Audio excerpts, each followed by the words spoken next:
A daughter of Albion. A fine carriage with rubber tires, a fat coachman, and velvet on the seats rolled up to the house of a landowner called Griabov, Fyodor Andreevich Otsov. The district marshal of nobility jumped out of the carriage. A drowsy footman met him in the hall. "Are the family at home?" asked the marshal. "No, sir. The mistress and children are gone out paying visits, while the master and mademoiselle are catching fishing all the morning, sir." Otsov stood a little, thought a little, and then went to the river to look for Griabov. Going down to the river, he found him 1.5 miles from the house. Looking down from the steep bank and catching sight of Griabov, Otsov gushed with laughter. Griabov, a large, stout man with a very big head, was sitting on the sand, angling, with his legs tucked under him like a Turk. His hat was on the back of his head, and his cravat had slipped on one side. Beside him stood a tall, thin Englishwoman with prominent eyes like a crab's, and a big bird-like nose, more like a hook than a nose. She was dressed in a white muslin gown through which her scraggy yellow shoulders were very distinctly apparent. On her gold belt hung a little gold watch. She, too, was angling. The stillness of the grave reigned about them both. Both were motionless as the river upon which their floats were swimming.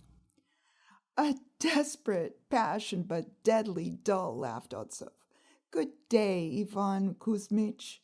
"Ah, is that you?" asked Griabov, not taking his eyes off the water. "Have you come?"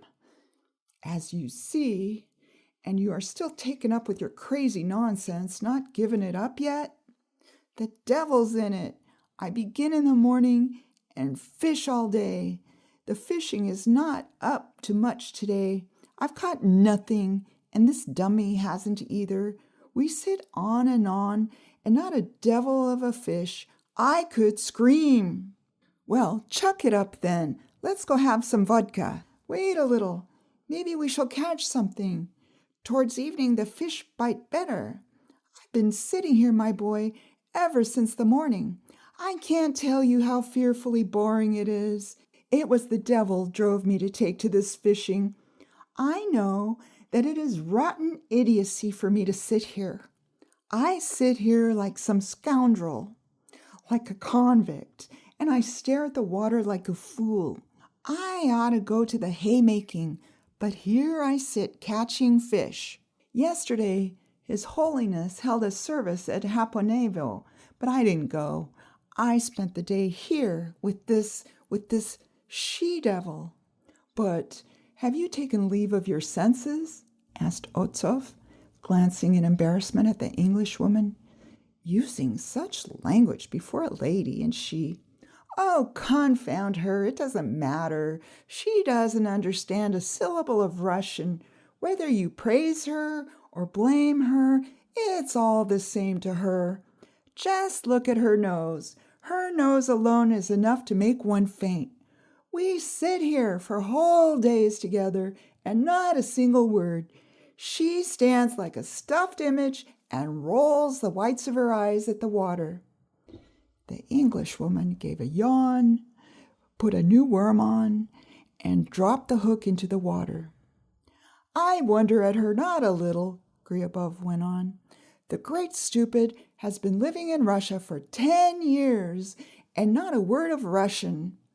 Any little aristocrat among us goes to them and learns to babble away in their lingo, while there's no making them out. Just look at her nose. Do look at her nose." "Come, drop it. It's uncomfortable. Why attack a woman?" "She's not a woman, but a maiden lady. I bet she's dreaming of suitors. The ugly doll. And she smells of something decaying. I've got a loathing for her now, my boy. I can't look at her with indifference. when she turns her ugly eyes on me, and it sends a twinge all through me as though I had locked my elbow on the parapet. She likes fishing too. Watch her. She fishes as though it were a holy rite. She looks upon everything with disdain. She stands there, the wretch, and is conscious that she is a human being, and that therefore she is the monarch of nature. And do you know what her name is? Vilka Charlesovna Weiss. Tifu. There's no getting around it. The Englishwoman, hearing her name, deliberately turned her nose in Griabov's direction and scanned him with a disdainful glance. She raised her eyes from Griabov to Otsov and steeped him in disdain, and all this in silence with dignity and deliberation. "Did you see?" said Griabov, chuckling, as though to say, "Take that! Ah, you monster! It's only for the children's sake that I keep that Triton. If it weren't for the children, I wouldn't let her come within 10 miles of my estate. She has got a nose like a hawk's, and her figure. That doll makes me think of a long nail.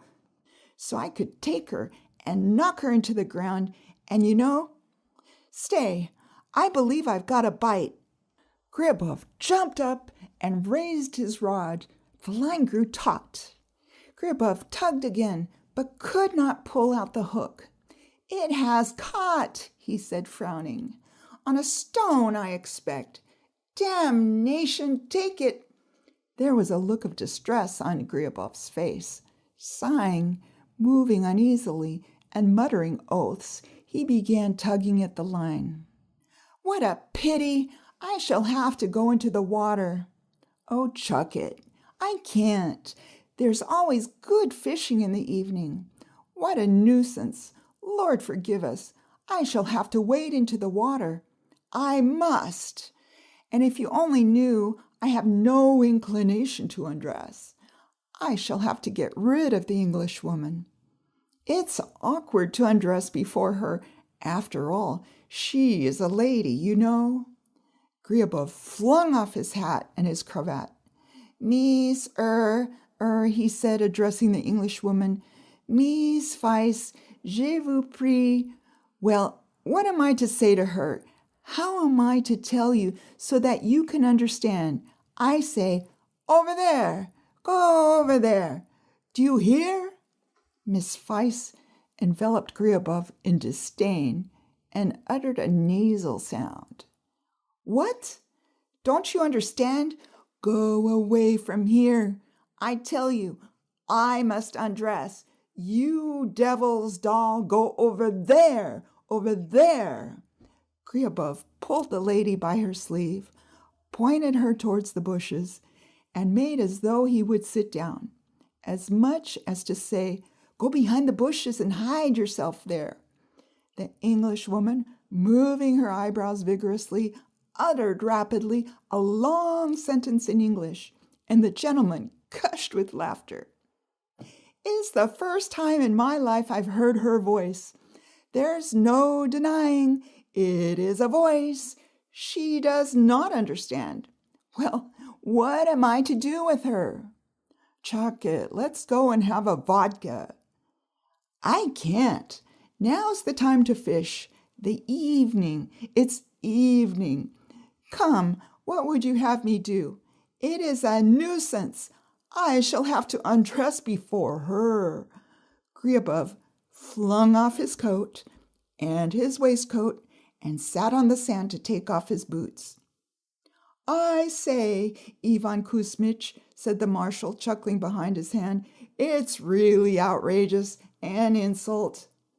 "Nobody asks her not to understand. It's a lesson for these foreigners." Griabov took off his boots and his trousers, flung off his undergarments, and remained in the costume of Adam. Otsov held his sides. He turned crimson both from laughter and embarrassment. The Englishwoman twitched her brows and blinked. A haughty, disdainful smile passed over her yellow face. I must cool off, said Griabov, slapping himself on the ribs. Tell me, if you please, Fyodor Andreitch, why I have a rash on my chest every summer. Oh, do get in the water quickly or cover yourself up with something, you beast.